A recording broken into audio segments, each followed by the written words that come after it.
Masa praksara atau biasa disebut masa prasejarah adalah masa kehidupan manusia sebelum mengenal tulisan. Manusia yang diperkirakan hidup pada masa ini adalah manusia purba.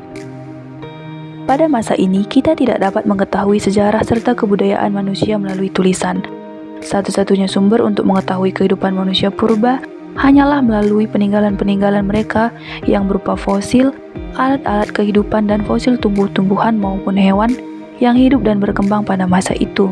Zaman praksara di Indonesia berlangsung sampai abad ke-3 Masehi. Jadi pada abad ke-4 Masehi, manusia Indonesia mulai mengenal tulisan. Hal ini dapat diketahui dari batu bertulis yang terdapat di Muara Kaman, Kalimantan Timur. Meskipun prasasti tersebut tidak berangka tahun, tetapi bahasa dan bentuk huruf yang digunakan menunjukkan bahwa prasasti tersebut kurang lebih tahun 400 Masehi. Nah, pada kesempatan kali ini kita akan mengupas lebih dalam tentang zaman batu dan zaman logam. Zaman batu sendiri terbagi lagi menjadi beberapa periode, seperti pada zaman batu tua atau Paleolitikum, zaman batu tengah atau Mesolitikum, zaman batu muda atau Neolitikum, dan juga zaman batu besar Megalitikum. Yang pertama yaitu zaman batu tua atau Paleolitikum. Zaman batu tua disebut dengan istilah Paleolitikum. Alasannya karena alat-alat yang digunakan manusia purbakala itu masih berupa batu-batu besar dan juga kasar. Yang kedua, zaman batu tengah atau Mesolitikum. Beralih ke zaman tengah ini, peralatan batu yang digunakan oleh manusia purba sudah mulai meningkat. Yang semula masih besar dan kasar kini mulai dimodifikasi oleh manusia purba menjadi lebih halus dan berukuran lebih kecil.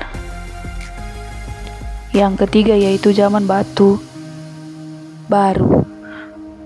Sejak kapak persegi dan juga kapak lonjong ada, kehidupan masyarakat di zaman ini sudah mulai berada di fase food producing.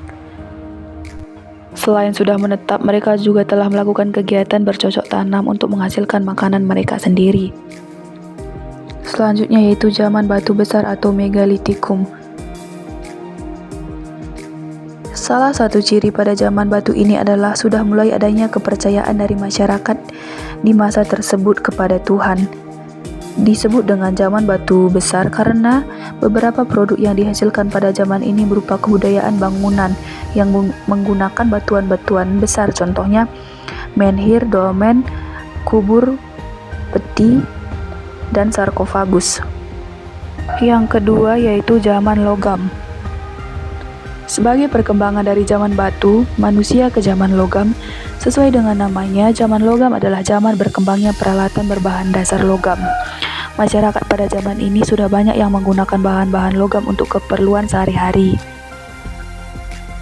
Adapun ciri-ciri zaman logam yang pertama yaitu mulai berkembangnya perdagangan antar pulau. Yang kedua, masyarakat mulai percaya dengan alat-alat mata angin dan musim. Yang ketiga, adanya pembagian tugas dalam masyarakat berdasarkan keahlian. Yang keempat, mata pencaharian penduduk bercocok tanam, berdagang, dan membuat alat-alat logam. Yang kelima, ada norma untuk mengatur kehidupan. Yang keenam, terdapat megalitik yang beragam. Yang ketujuh, masyarakat zaman logam juga bisa dilihat dari berkembangnya pengrajin logam. Masa berburu dan mengumpulkan makanan tingkat sederhana adalah salah satu ciri masyarakat yang hidup pada zaman batu tua atau Paleolitikum. Mereka mulai tinggal di gua, namun masih berpindah-pindah tempat jika bahan makanan sudah mulai sulit didapat. Pada masa ini, peralatan hidup masih sederhana dan diambil dari alam. Pada masa berburu dan meramu, mengumpulkan makanan tingkat lanjut, masyarakat lebih tergantung pada alam sekitar. Cara memperoleh makanan masih bersifat food gathering, yakni dengan mengumpulkan umbi-umbian, buah-buahan, keladi, daun-daunan, siput, kerang, serta berburu binatang di alam hutan. Yang selanjutnya, masa bercocok tanam merupakan masa ketika manusia memenuhi kebutuhan hidup dengan cara pembukaan lahan untuk dijadikan ladang. Manusia pada saat ini mulai bercocok tanam dan hidup menetap dengan sederhana di suatu tempat dan berkelompok.